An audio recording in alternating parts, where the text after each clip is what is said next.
This past weekend, GSM went down in France, one of two majors to close out 2024 and to open up the new ranking season. This tournament had tons of European top talents coming out, as well as several invitee Japanese players, who were flown out to showcase their skill in Europe. But how did they do? There's only one way to find out.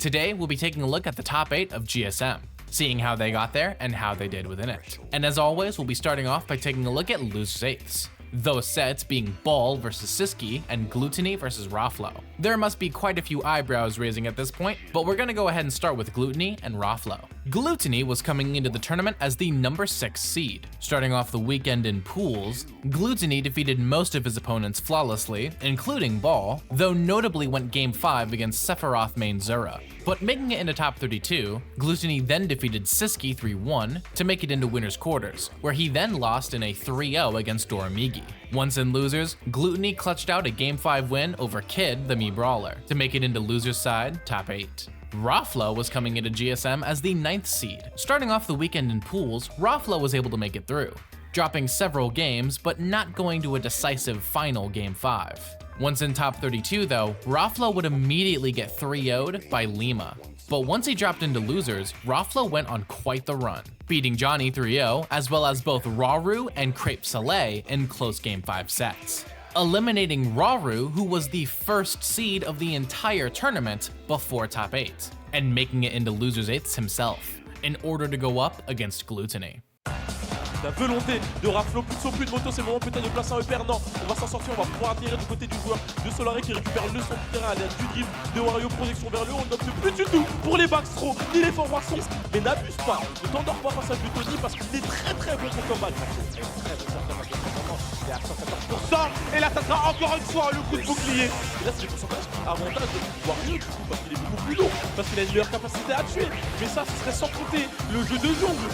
Et la tentative de moto va se retourner contre les plus de saut, mais il y a toujours ce drift, cette option défensive de Wario qui lui permet de sortir des scénarios les plus in extremis. Il a le centre du terrain, mais Raflo qui ne panique pas dans le corner de par le fait qu'il possède cette téléportation qui fait tellement de mal à lui.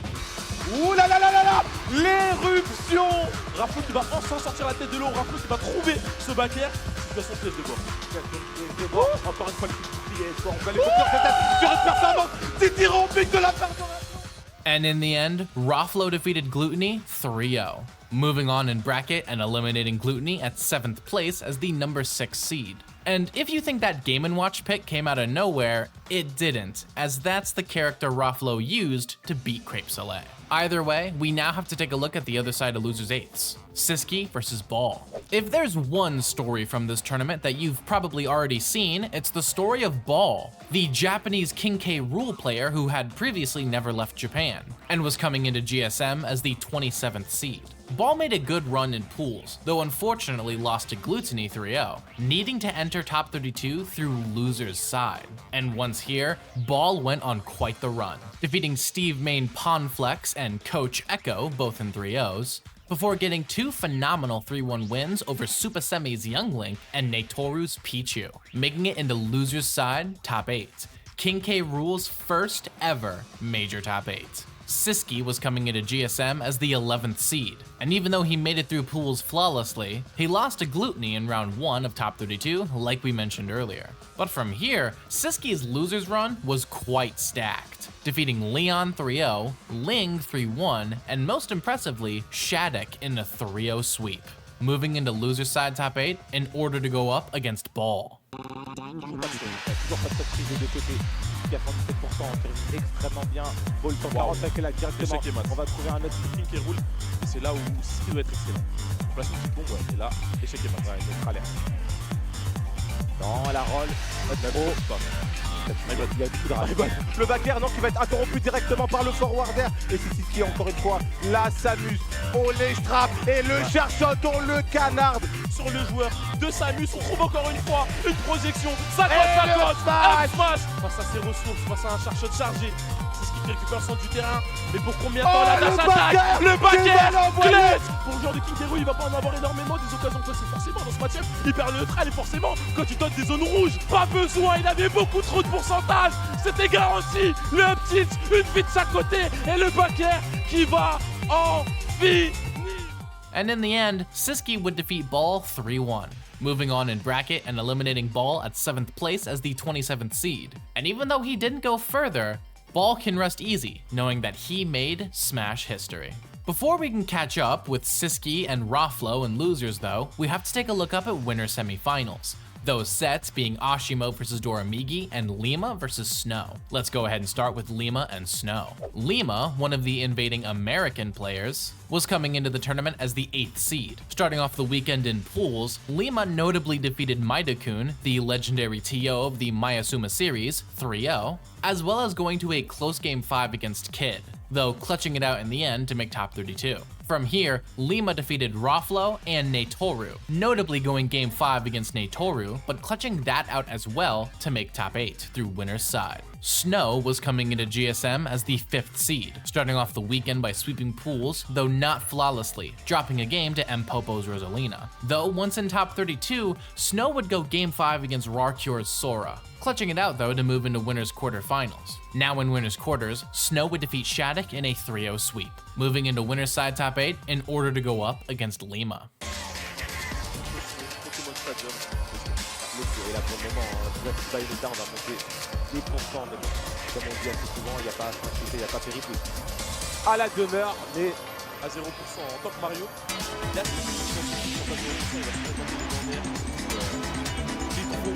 on n'aura rien de tout ça, on aura ce backer.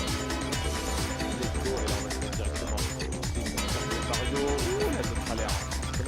Voilà, il le cherchait tout à l'heure, il va le trouver. Regardez dans le très clean, il y a énormément de temps qui doit sortir très vite. On en profite pour utiliser des options avec du reward comme ce F-tilt, avec peu de risque, comme ce F-tilt. Presque libre de savoir quoi. Ce sera la Brony. Ce sera seulement la Brony James malheureusement. Et là on va trouver le backer. À nouveau ce backer. C'est ça qu'on va trouver. Oh là là là dans l'air. Envoyé en dehors du terrain Louis Oh là là là là là là. Oh là là là là là là. Mais quelle passe, mais quel comeback. Il fait pour l'instant peut-être un libre James ou la Brony. Non, on peut peut-être dire. Dog, ça passera pas. Malheureusement, le backer, encore une fois, tentative de libre James, ça ne passera pas non plus. Il me semble que le saut a été consommé dans ce neutralaire. Et pour pas besoin. Le FP va permettre de revenir. On attendait le tout frame, le coup. On enchaîne le neutralaire. On s'est manqué malheureusement. Du côté de Lima, ça c'est 18%. Et ce sera un footstool. Et ce sera un banner.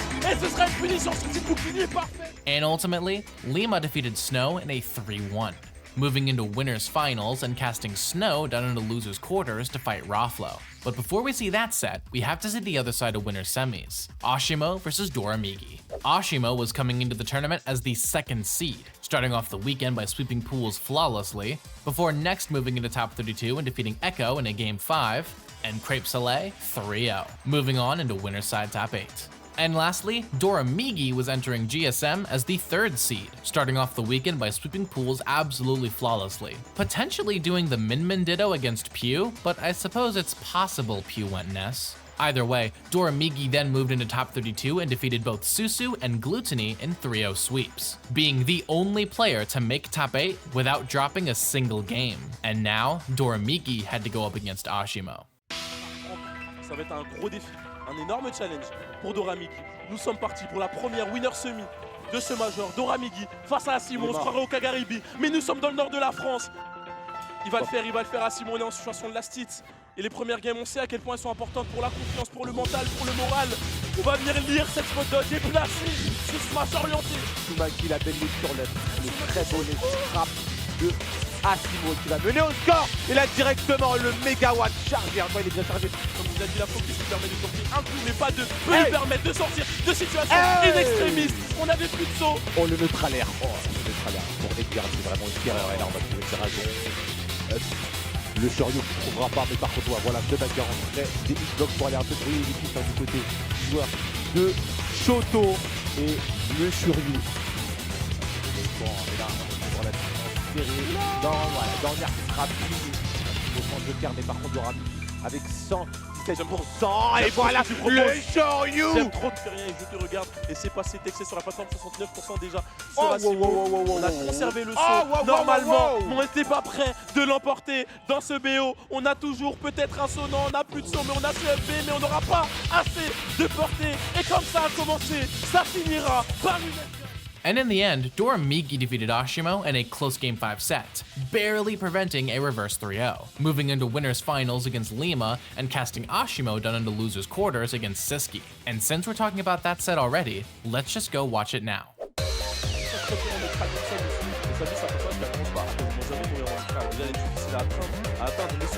Très lourde. Asimo, il n'a pas besoin d'être trap, il n'a pas besoin d'être garde, il n'a pas besoin de ces choses-là. Côté Sisqui qui a bien réagi avec ce grab. Et des mind games. De gens à l'action de part et d'autre. Et ça a été récupéré pour le Espagne qui va trouver une situation en dehors du terrain avec le forward, backer. Cette Salis. Situation de l'extrême. Faire attention à cette fille. C'était pas le sweet spot, mais là, ça fois sinon sur le sera backé comme dans le match précédent. Et là, c'est le moment où il veut lire les rôles, lire les sauts. On va trouver ce saut avec ce upper. Il n'est pas bien positionné. Asimo qui arrive à chaque fois à se sortir du ledge trap de Sisqui. On sait à quel point c'est une tâche très difficile à nouveau. Une situation de ledge trap qui cette fois sera. Il va falloir être tranquille, il va falloir être tranquille. On l'a vu dans le temps, il est bien bloqué, up ça va nous connecter. Mais le Shuryu, Cette pression que Sisqui. toujours cette pression, toujours ces hitbox les là, le pari. Et ça sera. Il faut ledge trap. Il faut ledge trap désormais. Et voilà le coup de folie, c'est après. Il a l'habitude des shotos, il fait face à André Sefen très régulièrement et il trouve ce backer. Asimo qui revient à even stock mais absolument pas à 2%. On a le petit avantage. Il n'est même pas frustré pour faire cette lutte. Et Sisqui encore une fois qui va répondre au téléphone, qui va répondre à l'attente des Européens et qui va aller trouver ce donner pour aller directement. And ultimately, Sisqui defeated Asimo 3-2, moving on in bracket and eliminating Asimo at 5th place as the 2nd seed. Now sitting in losers semifinals, it's time to see who else would make it here by taking a look at the other side of losers quarters. Snow versus Raflo.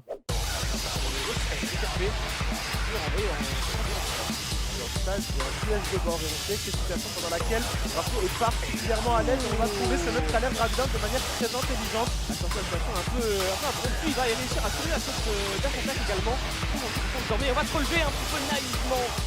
20% les séparent, c'est pas grand chose finalement. Attention, on panique un petit peu pour toi, je pense qu'il est mort là-dessus. Ouais, il est mort, il est allé beaucoup trop bas avec. Tu l'as dit, et ce sera fait avec cette attaque. Non, Snow survivra tout de même. La dial est parfaite. Et ce coup de bouclier, lui, fera l'affaire. Il ne sera pas preneur. Ce sera un backer finalement. La Pira est de nouveau de sortie. On trouvera encore cette explosive flame. On cherche le backer malheureusement. Instantanément, on a voulu en finir avec un downer et ça commence avec la pression sur le bouclier désormais. Ça va tuer totalement. Le downer up smash. Instantanément, et toi, un rolling upper qui va trouver la stock et la game. C'est bon backer. Très bon backer. C'est explosive flame de nouveau. Qui va tuer? Parce que oh combien dangereuse. Le Tomahawk grab encore une fois up throw. On va chercher de nouveau ces phases de juggle. Et le upper de Raflo qui va l'envoyer. And in yet another close Game 5 set, Raflo defeated Snow 3-2, barely preventing the reverse 3-0 after Snow swapped to his secondary Aegis. This eliminated Snow at 5th place as the 5th seed and allowed Raflo to move on into loser semifinals in order to go up against Sisqui. On ne frappe non plus, on trouve un downer, on trouve un upper. C'est Raflo qui prend le premier temps. Ouais, c'est très bien vu ça parce que c'est vrai que les Samis ont tendance à pas mal utiliser ce forward quand elles reviennent fort et effectif dans ce registre-là. On réussira tout de même à s'en sortir du côté du joueur français et on trouvera ce coup de bouclier, le backer. Comme à son habitude, c'est véritablement dedans, même chose dans les trappes, on va aller très bas, on n'aura pas la solution mais c'est pas grave, on reset simplement le neutral, on recule et on rejoue cette phase de trappe, on trouve peut-être la tech chase long, down throw, on avait encore une fois la lecture et le livre s'appelle Sisqui, mais Raflo l'a déjà entièrement lu. Totalement, maintenant on a bouclier, on a cette phase de trappe, on va chercher le front qui ne trouvera pas un receveur, le downer lui permettra de nouveau de jouer cette phase de trappe, le trade avec le neutral air de la manière la plus intelligente possible. On n'aura pas la sortie de ce verre, on n'aura pas cette phase de juggle, et le pourcentage toujours pour les joueurs français, on fait très de nouveau cette phase de trappe et on trouve ce downer. Beaucoup d'erreurs possiblement, est-ce que la bague est pas non, 50% désormais, l'explosion qu'est-ce qu'il fait, il y a plus d'air dodge pour Sisqui, va se faire trade et c'est terminé, ce sera un 3-0. And in the end, Raflo defeated Sisqui in a 3-0 sweep, moving on in bracket and eliminating Sisqui at 4th place as the 11th seed. Raflo now sat in losers finals, awaiting the resolution of winners finals, Lima versus Doramigi. Désolé, l'image se laisse pas faire pour autant en tout cas, on va aller on stage malheureusement. Le joueur japonais ne sera pas continue de donner un essai de le kill, mais est-ce qu'on a encore un saut? Je crois qu'il a gardé son saut. Est-ce qu'on peut revenir à ce point-là? Oui, on va totalement revenir sur un kill sur Doramigi. Ouais, par contre, le time qui va être bien sanctionné. Doramigi vient mettre les gros smash. Le backer qui devrait suffire. Lima qui va réussir à trouver la première game. Doramigi avec ce mégawatt. Donc c'est ramassé, il y a plus d'eau, je pense qu'il est mort là-dessus, je pense qu'il est mort, on va venir mettre un... Mais non, on va temporiser mutuellement. C'est impérial qui ne se rate pas. Et comme on l'a pu le dire, il va chercher ce side, il va aller très très loin avec ce neutre alerte. Et derrière avec ce gun, la présence d'esprit du joueur américain. C'est bon, on va se positionner un petit peu en bas. Ouais. Mégawatt, ouais. Il avait sorti le mégawatt. Qu'est-ce que c'est qui se passe de jeu là-dessus? On va devoir trouver un grab là-dessus. Attention à Salima, parce que ça il l'a vu Doramigi, il va y aller, le Ramrin qui va connecter et le bas du sortait, ça permet. Quelle belle présence d'esprit de la part de Doramigi, 126% et il est revenu des enfers là véritablement. Finalement il va devoir, Qui pourra le faire? Non, on continuera de survivre. Le pistolet est de sortie et ce sera une balle. And in the end, Lima defeated Doramigi 3-1 in a set that really made this matchup look rough, moving into grand finals from winner's side and casting Doramigi down into losers finals in order to go up against Raflo. Le mégawatt est sorti, il revient activer. On va chercher le scrap, le joueur ne touchera pas. Raflo réussit à se faufiler à travers toute l'hitbox de son adversaire et à trouver le kill confirme. Ouais, il est dedans, mais Raflo également. On assiste sur les scraps, on n'aura pas le backer là-dessus. Elle perd de nouveau. Situation de juggle de nouveau. On avait la ride, mais la spotshot qui est très bien vue de la part du joueur japonais, qui lui permettra de dérouler son côté également. Le coup de bouclier ne sera pas létal, mais mettra Doramigi dans une situation très très compliquée. Attention à cette roulade sur la plateforme, ça va faire beaucoup de dégâts. Doramigi qui est encore dedans, c'est pas terminé, c'est minuit avec un megawatt, c'est très dangereux, mais oui, c'était chargé un petit peu trop longtemps. Raflo l'a vu et Raflo va atterrir. Vers ces situations, dès maintenant, le dragon va toucher. On réussit à trouver le mixer, on réussit à Rico High. Forward Take Chase peut-être, non, on s'en sortira, bien heureusement. Et Doramigi continue de dérouler pour l'instant. Doramigi continue à dérouler, le nombre d'enchaînements qu'il a mis. On réussit à s'en sortir tout seul, mais comme tu l'as dit, à quelques minutes, déjà 140% ont été scorés. Taser cancel, neutralaire, mégawatt. Le but est plus puissant pour ce personnage. Particulièrement comme mégawatt est sorti de la gamme. Et Doramigi continue de dérouler. Et il va trouver ce dragon au bout de la blast zone. Ça ne donnera rien malheureusement pour partir de formation. Celle-ci sera réussie par contre. Attends, il serait mort là. Il est totalement mort. Il est totalement mort. Il s'est fait avoir, Raflo. Et ben voilà, on répond à un kill par un autre. Raflo qui prend la première stock, elle est ô combien importante maintenant. Il faut la récupérer. Non, il faut quelque chose pour aller éliminer le méga sorti. Attention à Raflo. Il est pas passé loin celui-ci. Il est pas passé loin du tout. On trouve le neutralaire qui connectera pas. Doramigi, la balle trop. Va connecter. Non, très bon match. Mais le up-smash de Doramigi. And in the end, Doramigi ended up defeating Raflo 3-1, eliminating Raflo at 3rd place as the 9th seed, and with Doramigi moving into grand finals from loser's side, in order to get the run back against Lima, to see who would become your champion of GSM. Ça commence fort pour Doramigi qui a appris de ses erreurs dans ce loser bracket visiblement. Grosse presta de sa part et finalement on a un Lima qui va aller. On a du mal à avoir un Lima comeback, ça paraît très difficile, surtout quand on est dans une étape. Maintenant on sait qu'il en est capable. On l'a vu trouver des edgeguards à des pourcentages ridiculement bas. On sait qu'il peut le faire. Mais ce dragon, c'est très compliqué.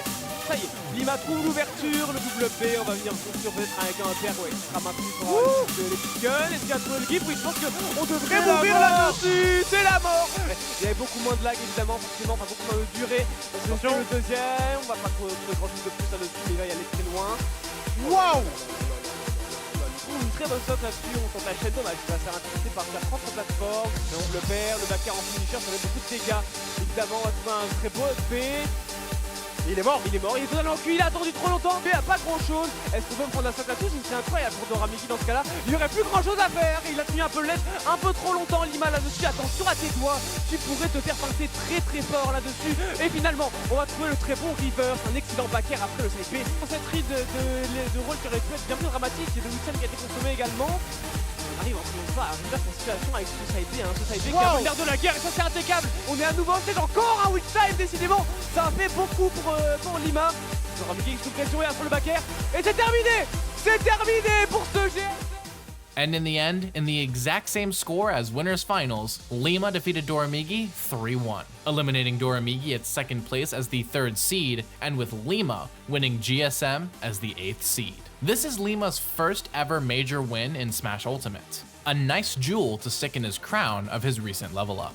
Just like Smash Awesome over in Japan, GSM begs the question: is this a precedent that we're going to see throughout 2025? Will the players who performed well here continue to perform well? Only time will tell, as we continue to see the rest of the year. And as we do, you know I'll be here to cover it. With that said, that's going to be it for today's video. Before I go, shout out to my patrons Logan S, Persipom, Wawa, Mr. Sinister, Ocean Man, Mistybot, Diamond Blaze, and my 2 patrons Ilthus and Ben L. Additionally, shout out my YouTube members DTR Jr., Kirby Fan, Nexus, Loco Soco, and my 2 member Wu-Tang Forever. Lastly, extra special thanks to my tier 3 supporters Myriad, who says Big D will make it out of his slump, Avidoon, who says Mr. Rice is the GOAT of Smash content, Iltis, who says MK Leo always comes back, Grant I Am, and Stormtrooper 101. If you want to support me using any of these methods, links in the description down below. Don't miss my next upload, but until then, I've been Mr. Mice, and thank you all so very much for watching.